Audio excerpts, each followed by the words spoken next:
Bonjour à tous et bienvenue sur ce brief Forex et matières premières de ce jeudi 28 août. Alors donc comme d'habitude on verra l'indice dollar, l'euro USD, l'or et le pétrole WTI. Avant cela cet après-midi j'en ai parlé dans les briefs ce matin déjà, mais on a également les inscriptions chômage, je l'avais pas dit, mais voilà, comme tous les jeudis. Mais on a le PIB, donc c'est les données les dernières données, on va dire, parce qu'on a déjà eu les données avancées. Je vais vous le remontrer si vous n'avez pas vu les autres briefs. Et également, pourquoi pas le corps PCE aussi, mais du deuxième trimestre. Demain, on aura ceux de juillet, justement. C'est ça qui est important et c'est ce qui est vraiment regardé par la Fed. Mais pourquoi pas, on pourra avoir quelques chiffres intéressants, on va dire un peu en avance, avant demain. Alors oui, le PIB, je l'ai déjà dit, premier trimestre, on avait eu moins 0,5%, mais c'était on avait eu des bons investissements, consommation ok, et c'était les importations qui étaient mauvaises. Mais deuxième trimestre, on avait déjà eu les chiffres avancés ici, chiffres avancés, et on avait eu on avait eu une hausse de 3% du PIB. Donc c'était les chiffres avancés. On avait eu une belle hausse, en fait, une hausse de la consommation, c'était positif. Mais c'était investissement très mauvais. Mais par contre, c'est les importations. Et les importations, je le redis, c'est tout simplement les entreprises ont stocké en avance par peur en fait des tarifs de Trump, des tarifs de 18,6% en moyenne maintenant. Donc ils ont stocké. Tout cela c'est temporaire. Ça voudrait dire que pendant ce trimestre ici, troisième trimestre, les entreprises vont utiliser leur stock et ils devront racheter. Et là ils auront les tarifs qui vont s'appliquer. Donc les importations ne seront pas à ce niveau en troisième trimestre. Troisième trimestre, on verra les forecasts. Pour le moment on les a pas, bien sûr. Mais les forecasts, moi je doute que ça soit très, très reluisant, on va dire, troisième trimestre. Surtout en plus si l'investissement continue à être bas, on pourrait avoir vraiment une très forte baisse du PIB au troisième trimestre, parce que les importations seront sûrement négatives comme au premier trimestre finalement. Voilà, comme je l'ai déjà dit, ça serait logique aussi un petit ralentissement économique après une forte période de hausse des taux. Voilà, c'est le but de la hausse des taux. Contenir l'inflation, et généralement ça se fait par un ralentissement économique, et il faudra faire attention qu'on n'aura pas le nouvel narratif qui est pas du tout pricé, qui est ralentissement économique, et surtout peut-être que si les tarifs créent de l'inflation, il ne faudrait pas avoir le nouveau narratif de stagflation. Ça veut dire chômage en hausse, en fait, marché de l'emploi mauvais, économie en baisse, donc PIB en baisse, ce qui est très probable. L'emploi, on le sait déjà, qui est en baisse. Jérôme Powell l'a dit vendredi, il voudrait augmenter les taux en partie à cause de cela. Et si l'inflation remonte, on aurait ce nouveau narratif stagflation, et ça c'est le pire scénario. Et bien sûr ça non plus c'est pas du tout pricé, on est sur des plus hauts, je le redis, sur les indices et sur la crypto aussi. Donc extrêmement attention à ce qui n'est pas pricé. Voilà, il faut anticiper ce genre de choses, et donc je pense qu'il faut prendre toujours des profits sur les sommets. Par exemple, si on va faire des nouveaux plus hauts sur le S&P, ça pourrait être une zone de profit intéressante, bien sûr. Voilà, fin de l'aparté. Je vais vous remettre la vidéo, elle va apparaître en haut à droite de cette vidéo. Donc la vidéo macro où j'explique tout cela, également sur le corps PCE demain. Voilà, sur les chiffres. Voilà, elle apparaît en haut à droite. Voilà, je vais commencer sur l'indice dollar. Voilà, l'indice dollar, on en avait parlé, il fallait s'affranchir de cette zone. Voilà, je vais mettre en 4 heures. Il fallait s'affranchir de cette zone de fair value gap. Voilà, pour le moment, on a fait ça. Hier, on retrace à la hausse et on se fait rejeter pour le moment. Donc moi, comme je le dis depuis lundi, moi je pense qu'on va retester ce niveau. Le prix d'ouverture de la semaine à 97 575, qui est le plus bas de la semaine également. Voilà, comme je vous ai dit, historiquement, c'est très rare ce genre de choses. Il y a 98%, 99% de chances qu'on aille retester ce niveau. Voilà, pour le moment, finalement, comme on sait pas, on n'a pas dépassé ce fair value gap là de 4 heures. Donc pour le moment, voilà, c'est ce scénario qui me semble le plus probable. En plus, en fin du mois, hein, enfin, faut pas oublier que demain, vendredi, c'est la clôture, hein, de la bougie mensuelle. Donc, il faut faire attention qu'on va pas finalement, voilà, clôturer, on va dire sur des plus bas ici, et peut-être on pourrait faire un nouveau plus bas court terme, hein, sur le dollar.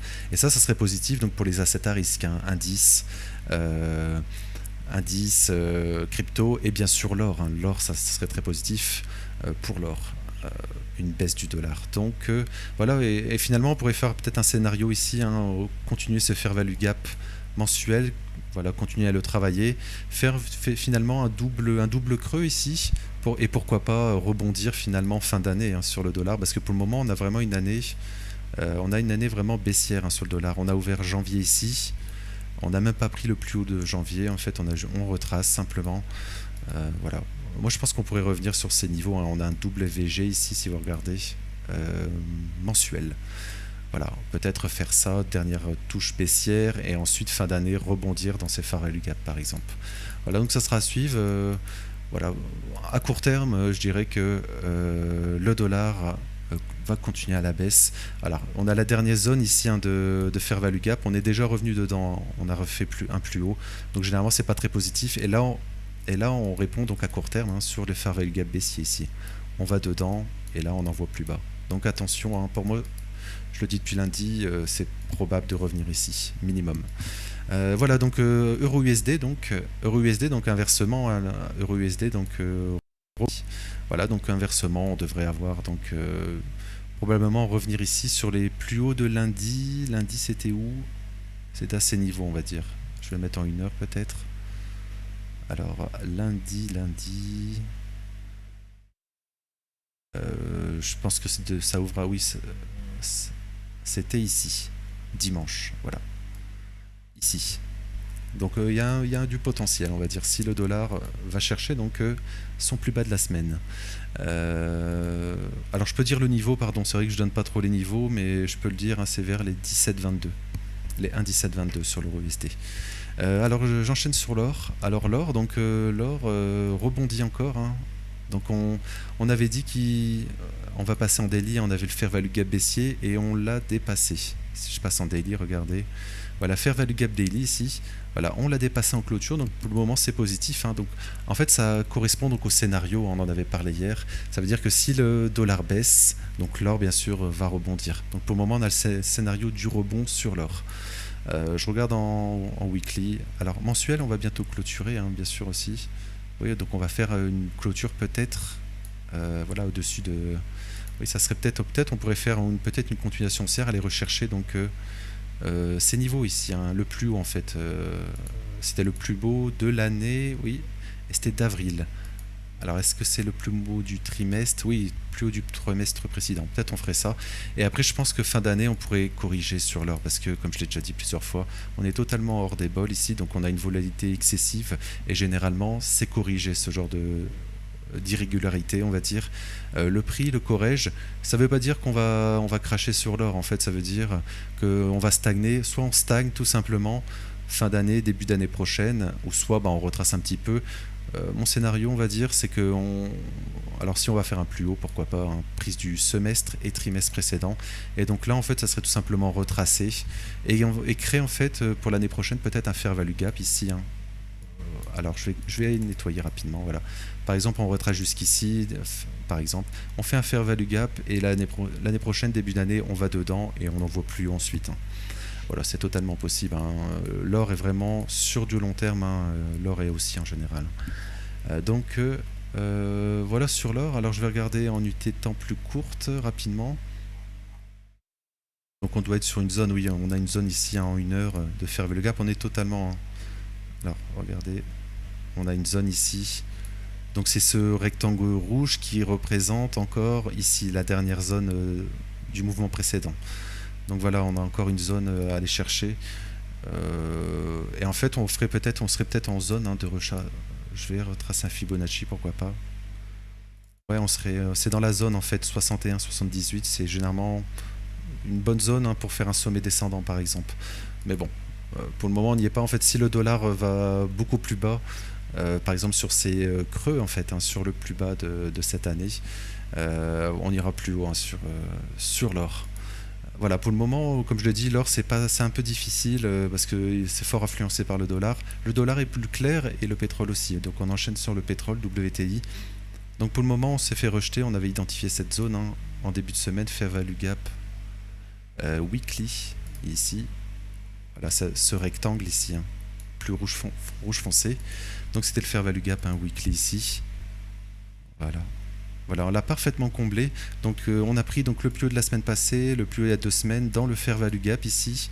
Donc pour moi, on devrait continuer à la baisse. Voilà, je garde toujours ce scénario sur le pétrole de chute, le cessez-le-feu en Iran, consolidation, manipulation haussière au nord et expansion baissière. Là, on retrace à la hausse. Ces jours-ci, enfin semaine passée on a retracé et un peu lundi aussi, et donc la logique, on peut très bien refaire ça encore une fois, revenir dans le fair value gap, pourquoi pas, mais la logique voudrait une continuation baissière sur le pétrole. Voilà, et les objectifs on les a déjà vus, sont très clairs, hein. Alors je vais faire un peu de place ici, voilà les objectifs, donc c'est ce canal baissier, hein, canal baissier weekly ici, et donc voilà, on aurait ça, expansion baissière ensuite. Et l'objectif, ça serait ces plus bas ici. Voilà.